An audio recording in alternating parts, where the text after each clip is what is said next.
Fala galera, beleza? Bem-vindos a mais um Tatu e Fala aqui no Raon Tatu, no seu canal de tatuagem e arte no YouTube.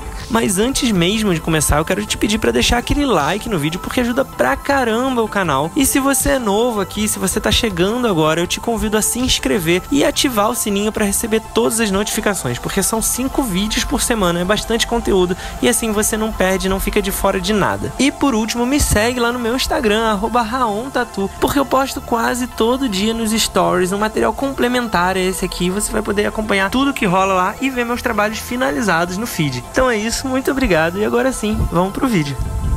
Bom, essa foi uma tatuagem feita em cima da obra, do mangá, né, Berserk, ou seja, tinha um trabalho bem forte de adaptação da linguagem, do traço dele, né, para tatuagem, para pele de modo geral, e foi feito em 2 sessões, né, ela tinha bastante detalhe na arte final, nas linhas, então a gente dividiu de forma que na primeira sessão a gente fez todas as linhas, exatamente como se fosse uma arte final do mangá, né, incluindo o preenchimento de preto ali dos cabelos e tudo mais.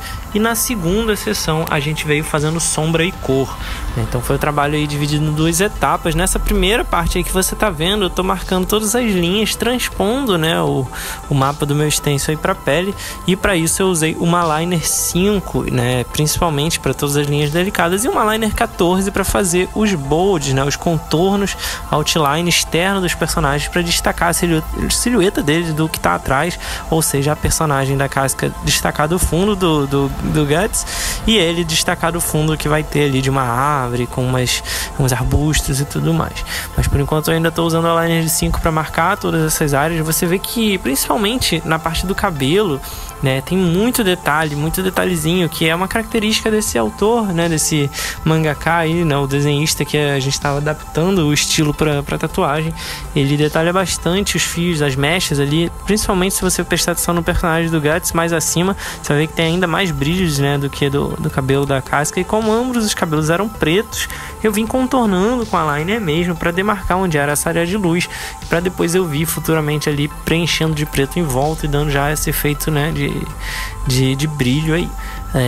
Além disso, ele também marca bastante as achuras, né? Tem bastante linha de textura ali para dar um auxílio a uma impressão de volume, uma impressão de sombra. E essa é uma estética que é bem presente no mangá, né? Na arte final como um todo. E a gente trouxe para tatuagem, mas eu dei uma certa simplificada se você considerar a quantidade de textura que ele usa nas páginas do mangá dele, especialmente porque o mangá é preto e cinza. Então esse é o único recurso aí que ele tem, né, para fazer os degradês, para fazer os sombreados e tudo mais, né, além das retículas. E aqui, como tem cor, né, eu fiz uma soma de linguagens, então a ideia é ter essa textura, mas ter um acabamento de cor também, que vai ficar, né, que parecendo como se fosse um pôster, né, uma arte oficial, uma arte de capa, essas artes de página dupla ou algo do tipo. Então bastante atenção ali para preencher todos esses detalhezinhos, todos os pontos, né, do cabelo, as quinas e tudo mais.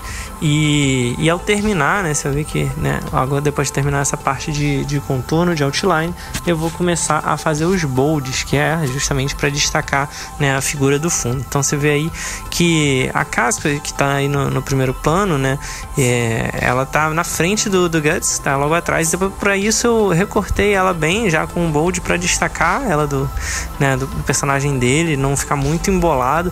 Então essas linhas de destaque, mesmo que não sejam presentes no mangá, no caso, é uma liberdade artística que eu crio para adaptar para tatuagem, que é para ser entendido de longe, visto de longe, né? Mais um pôster, um outdoor, do que uma arte de página que você lê de perto, assim.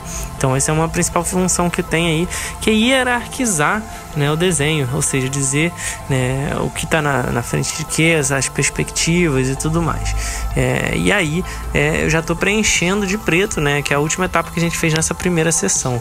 No cabelo da casca eu preenchi, pigmentei tudo com uma Magnum Round 9, porque ele tinha um pouquinho mais de espaçamento entre os brilhos, então eu conseguia ir ali com a Magnum Round 9 cobrindo mais, né, território, preenchendo um pouco mais áreas um pouquinho maiores de pele, mas ainda tinha tamanho menorzinho suficiente para eu poder ir de cantinho, achar, né, as frestas menorzinhas, ou seja, dar a agilidade que eu precisava para ocupar bem essa área, deixar ela uniforme e mesmo assim entrar entre os cantinhos e os brilhozinhos mais estreitos ali em cada uma das mechas que ela tem.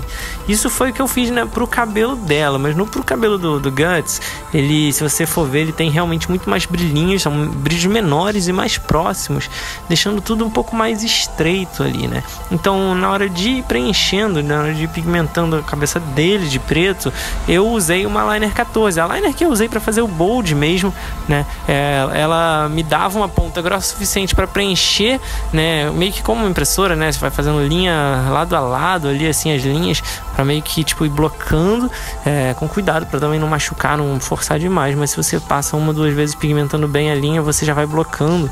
E ali ela tinha tamanho suficiente para eu entrar para passar entre cada um desses brilhinhos, desses cantinhos que eram realmente muito mais estreitos, muito mais próximos, e numa Magnum eu talvez não fosse ter a agilidade que eu precisava para conseguir contornar cada um deles, e acabaria ficando muito mais difícil, né, para preencher. A Liner tem a característica de ser um pouco mais difícil de você fazer uniforme, né, visto que ela não é para preencher, e sim para fazer uma linha, então tem que ter muito mais atenção para não ficar falhas, né, e naturalmente na cicatrização da primeira para a segunda sessão a gente já aproveitou para identificar onde estavam essas falhas e preencher, né, retocar se fosse necessário. Então agora eu já estou começando a segunda sessão. Você tá vendo aí que eu estou na parte de baixo já sombreando o volume da roupa, da casca, para depois vir jogar, né, as cores. Nessa abordagem, nesse projeto, o que eu fiz, né? Eu fui preenchendo e colorindo ali, sombreando e colorindo por etapas, por áreas, né? Então primeiro eu terminei a blusa da casca, depois eu fiz o tom de pele dela, e aí eu fui subindo, fiz a blusa do Guts e depois fui subindo pro tom de pele dele, e por último o fundo. Você vai ver, né, isso tudo sendo feito agora.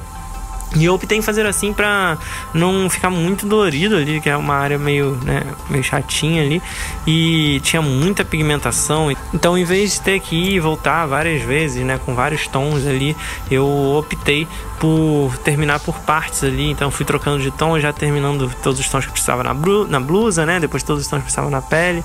E aí pra roupa, né, pra blusa dela, eu usei um magenta escuro, né, acho que, se não me engano, um magenta 2, um degradê para um rosa mais clarinho, um rosa mais bebê, assim, para dar esse volume, essa impressão de brilho e realçar o que seria ali, tipo, os volumes, os vincos, né, as dobras da roupa, enfim, tudo isso.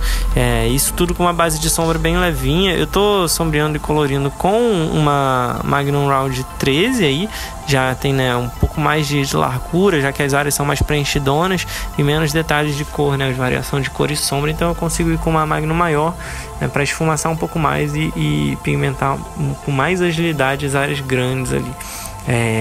Então, por último, aí fazendo esses vincos, né, essas dobrinhas ali da roupa, e em seguida eu vou entrar no tom de pele dela, né. Eu fiz uma base de sombra ali, que você viu que já tem os volumes ali no rosto, escureci bem algumas áreas para dar essa profundidade. Ela tem tipo umas olheiras e o rosto tá mais na sombra. E eu fiz um degradê de marrom, né, marrom claro ali no tom de pele dela mais escuro, para uns tons de flash tone, né, skin tone, que são já próprios tons de pele, só que tons escuros de pele. Eu usei esses tons mais escuros para a pele dela porque a personagem dela no mangá tem essa característica de ser mais morena do que a maioria dos personagens, né? O que é até incomum para um mangá, para um quadrinho japonês, né? É uma personagem com uma etnia diferente da deles, mas ela é retratada com a pele mais morena. Então eu fiz essa diferenciação ali também, usando tons de marrom e de tons de pele mais escuros no dela, para dar um contraste, uma diferenciação com o tom de pele dele, que aí você vai ver que futuramente eu vou usar uns tons de pele mais clarinhos, uns mais rosados e menos amarronzados. Mas agora eu tô fazendo ali a camisa dele, né? E para essa camisa, ela era tipo um azul bem sem saturação, quase cinza, né? Um chumbo, assim, uma coisa bem apagada, sem vibração, né? Então eu fiz uma base de sombra e depois joguei um tom de um azul esverdeado, meio lama, assim, meio acinzentado, que tem umas variações, umas tintas, uma chamada Murky Tomb, né? E aí, para fazer os tons mais claros, eu peguei um azul bebê mesmo e contaminei ele com cinza e com esse azul mais acinzentado que eu falei, né? Ocasionalmente com um pouco de sume também, para dar uma desgastada, deixar ele mais desbotado, mais escurecido e acinzentado, né? Então é uma cor que eu fui fazendo meio que sob demanda ali, eu não tinha exatamente o tom que eu precisava, então eu fui misturando. E quando eu faço assim, já que tem uma variação muito grande ali nas luzes, né, nas dobrinhas e tal, eu misturo na própria ponta da máquina, eu não misturei num batoque inteiro para depois eu precisar achar de novo o tom se acabasse, né, que é mais difícil. Então, como era muito pontual, eu fui pegando, eu sempre faço assim, né, com a máquina batendo, eu pego um pouquinho de uma, um pouquinho de outra na ponta ali, e a batida já dá uma misturada até eu achar o tom que eu quero na ponta da própria máquina, e aí eu vou e preencho aquele cantinho, aquele espacinho ali que tá faltando. Então eu vou fazendo essas variações em cima dos mesmos tons, de acordo com, né, o degradê aí de luzes e sombras. E na bandagem dele ali do lado eu usei um tom de cinza, tipo um cinza naval, para dar uma cinzentada, mas não parecer preto, e sim um cinza colorido, como se fosse uma cor de cinza, né? Como se fosse aquela cor do tecido quando tá na sombra ali, um cinza claro. E aí, finalmente, né, o tom de pele dele, como eu falei, um tom de pele mais claro ali do que o dela, então deixei um pouco mais de áreas de luz e usei uns rosados mais clarinhos ali para fazer essa diferenciação, né? E aí, terminando isso, a última coisa do desenho é fazer o fundo.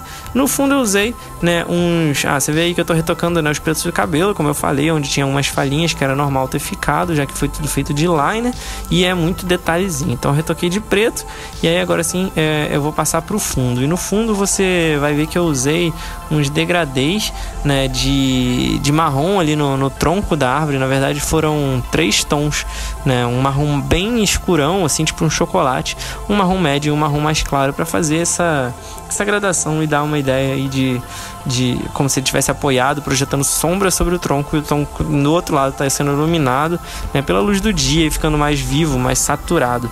E aí nos arbustos, essa última parte aí das copas das árvores, eu fiz umas degradês circulares, meio sem definição, assim, deixando os espaços de luzes. Eu fiz com verde escuro, deixando os espaços de luzes para jogar um verde médio e um verde amarelão, para dar uma impressão de luz do sol incidindo sobre, né, o mato, um arbusto, uma árvore que está ao fundo, fora de foco, né? Então a ideia era criar esse efeito de bokeh, né? Na fotografia esse é o termo que você usa para quando está desfocado ali o fundo. Então esse é o resultado final desse projeto. Esse foi mais um Tatu e Fala. Muito obrigado pela audiência. Até o próximo vídeo. Valeu!